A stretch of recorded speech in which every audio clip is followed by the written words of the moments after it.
Bonsoir à tous et à toutes et bienvenue dans ma chaîne YouTube.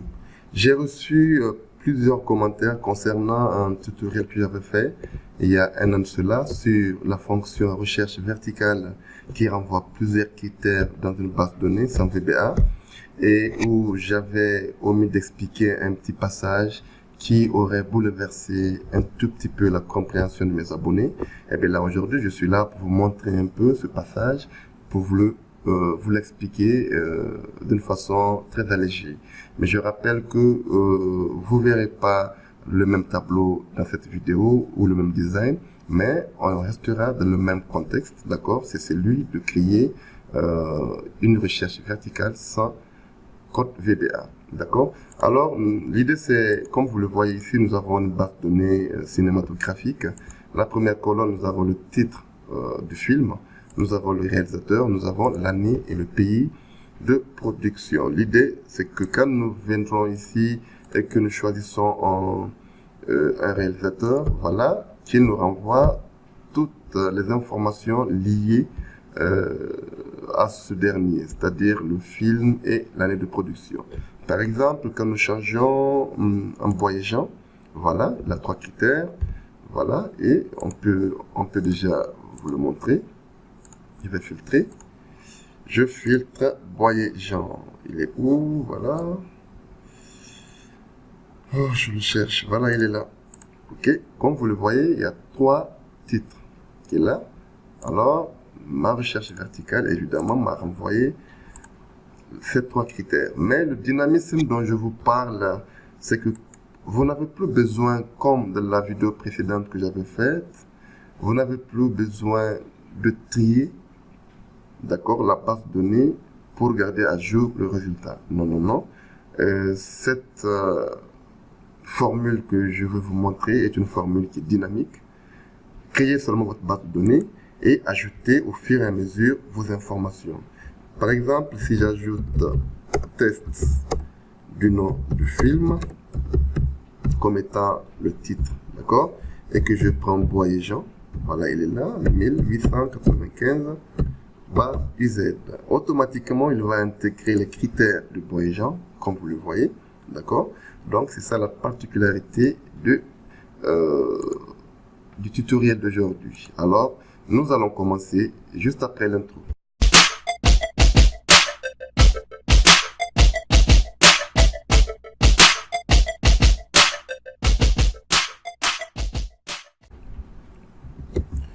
Bonsoir et bienvenue dans ma chaîne YouTube. Pour ceux qui ne me connaissent pas, je suis Haruna Bonkano de la chaîne Niger Excel.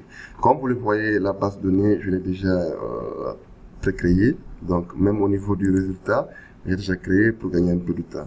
Ici, j'ai rajouté une autre colonne, qui est la colonne du compteur, voilà, qui va nous servir beaucoup d'ailleurs dans la création de notre formule. Donc, le compteur, c'est quoi en réalité? Je m'explique. Nous allons créer une formule qui va balayer toute la base de données, d'accord? Quand il aura trouvé Camus Marcel, il mettra 1, d'accord? Il continue à boucler toute la base, il trouve encore le même Camus Marcel de la base de données, il va mettre 2. Et ainsi de suite, et c'est pareil pour tous les réalisateurs, d'accord? Ça veut dire qu'il va balayer la base de données et il va numéroter chronologiquement, d'accord? Et le nom des réalisateurs. S'il trouve 3 Camus Marseille, il mettra 1, 2, 3. D'accord? Sinon, il mettra uniquement 1. Donc, on commence. Ma fonction sera nb.si. D'accord? Il me demande la plage. La plage, je m'arrête toujours de cette cellule. C'est de C2 à C2. Mais, je vais bloquer, je vais figer le deuxième C2. D'accord? Point virgule, il me demande le critère. Le critère, toujours dans C2. D'accord? Et je fais CTRL entrée. Alors, comme vous le voyez, il a trouvé un Camus Marcel. Ici, il a trouvé aussi un voyageant. Pareillement ici. Pareillement. Voilà. Jusqu'ici, il a trouvé toujours un. Voilà. Mais là, je vous promets, dès que j'aurai incrémenté, il verra voyageant. Il va comparer avec celui-là. Si c'est bon, il mettra 2. OK.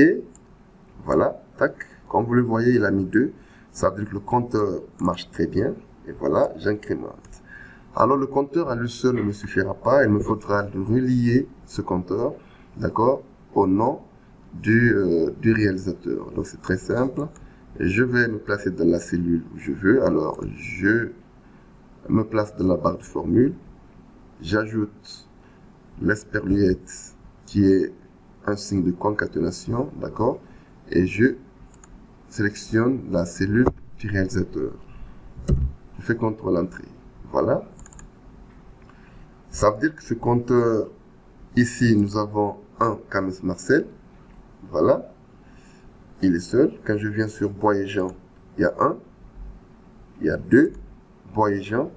Voilà. Est-ce que c'est pas fini? Voilà, il y a 3. Bois et Jean, d'accord, et ainsi de suite. OK? Donc, cette colonne me permettra déjà de faire ma recherche verticale d'une façon dynamique. D'accord? Dès que, comme vous le voyez, dès que j'aurai ajouté Bois et Jean, une deuxième fois, regardez ici, voilà. Il a vu Bois et Jean, il a mis 4. D'accord? Donc, c'est une base de données dynamique. Moi, je me suis arrêté uniquement à la ligne 22. Vous pouvez aller au-delà. D'accord? Voilà, c'est à vous de choisir la limite de votre tableau. D'accord? Si vous voulez, pour être plus dynamique, vous pouvez mettre ce tableau sous forme tableau Excel. Ça vous donnera en tout cas un temps de gagner. D'accord? OK. Alors, on revient de notre barre de résultats. Je vais profiter pour créer la liste déroulante. Alors, je vais sélectionner le nom des réalisateurs.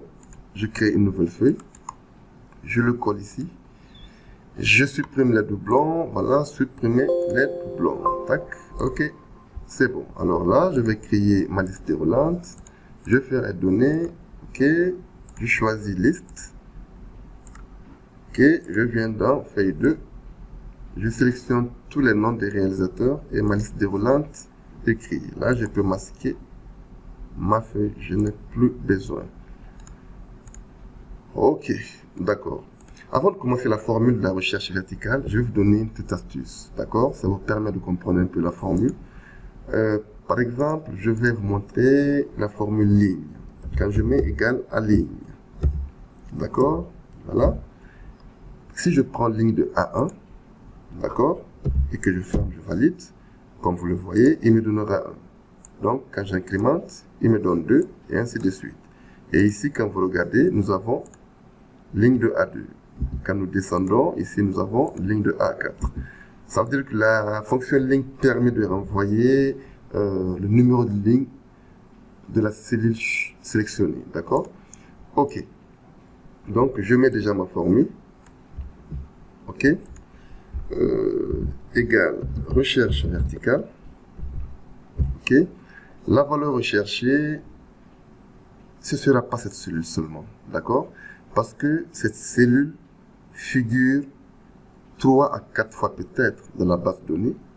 Donc, raison pour laquelle je ne vais pas la choisir elle seule, mais je vais choisir d'abord le numéro de ligne de A1, d'accord, que je vais figer sur la colonne pour pas que ça bouge vers A, B, C, etc. Mais quand j'aurai incrémenté déjà cette formule vers le bas, que ça me donne ligne 2, ligne 3, ligne 4, mais toujours je concatène avec cette cellule que elle, je vais figer de la colonne vers la ligne. Elle ne doit pas bouger, d'accord? En ce moment, il me demande la table de matrice. La table de matrice, je peux venir dans ma base. J'aurais pu créer déjà, nommer ma plage comme étant un nom fin, ou bien je choisis un nom que je veux. Mais ma plage, je prends tout le tableau, d'accord?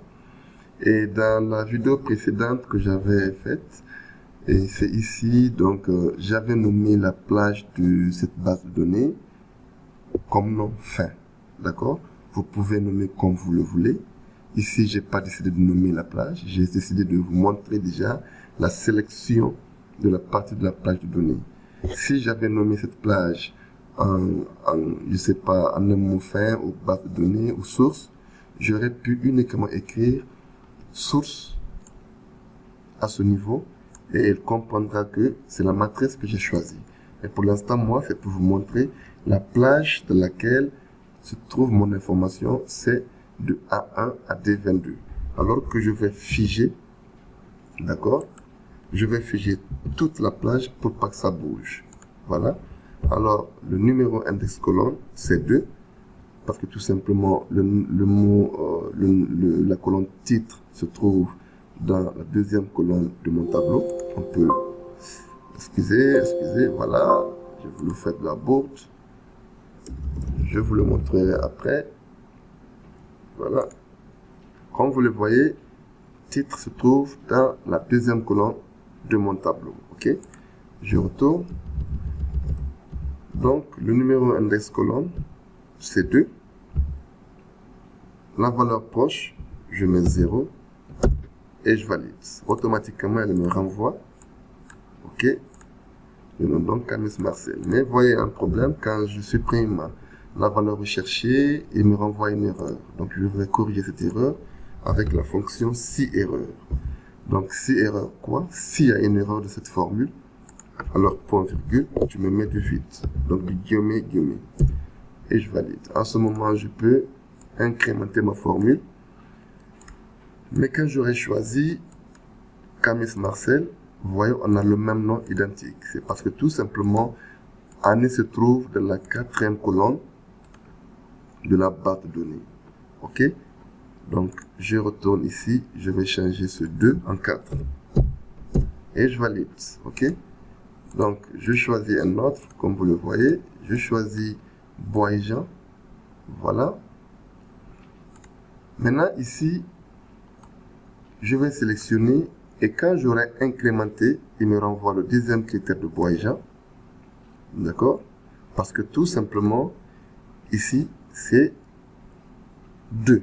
D'accord? Bois et Jean 2. Je ne sais pas si j'appuie le FA. Ok, ça ne donne pas. Ok. Donc, si j'incrémente encore une fois de plus, il cherche Bois et Jean de la base de données. S'il trouve 3 Bois et Jean, il me renvoie les informations liées à ce 3e Bois et Jean. Si j'incrémente, maintenant, il trouve. S'il ne trouve pas, il me met de vide. Comme vous le voyez, voilà. Alors, je choisis Bois et Jean. Voilà, je choisis un autre. Ok. Et je vous explique un peu le dynamisme dont je vous parle. Vous n'avez plus besoin, comme dans la vidéo précédente, à chaque fois que vous voulez mettre à jour votre résultat, il fallait trier la base pour la mettre à jour. Non. Et cette vidéo vous montre déjà combien cette formule est dynamique. Parce que une fois que, par exemple, je vais cacher cette colonne, je masque, je n'ai plus besoin. Si par exemple, je prends un titre, par exemple, test de la formule, ok, je prends le réalisateur Bois et Jean, ok, et 1985 PO. Automatiquement, il rejoint les critères du Bois et Jean, comme vous le voyez. Donc, c'est ça le dynamisme de votre tableau et vous pouvez en créer autant que vous voulez. Cette base de données peut répondre en tout cas à plusieurs de vos soucis. Donc, cette seule formule de la fonction recherche verticale et sans VBA vous donne vraiment un temps de gagner dans la création de vos bases de données. Alors, je m'arrête là. Je pense que nous sommes à la fin de notre formation. Et si vous avez aimé cette vidéo, n'oubliez pas de cliquer sur le petit pouce qui regarde en l'air. Et par exemple, aussi, je dis vos petites suggestions, les critiques négatives aussi, nous aideront déjà à aller de l'avant parce qu'ils nous aideront déjà à progresser, à changer nos petites erreurs. Mais n'oubliez pas de vous abonner pour pas manquer les vidéos qui vont sortir ultérieurement. Alors, je vous remercie. Mon numéro est affiché à l'écran. Si vous avez des commentaires ou quoi que ce soit, alors n'hésitez pas à m'écrire. Je suis là pour vous. Alors, et je vous remercie de m'avoir regardé. Merci.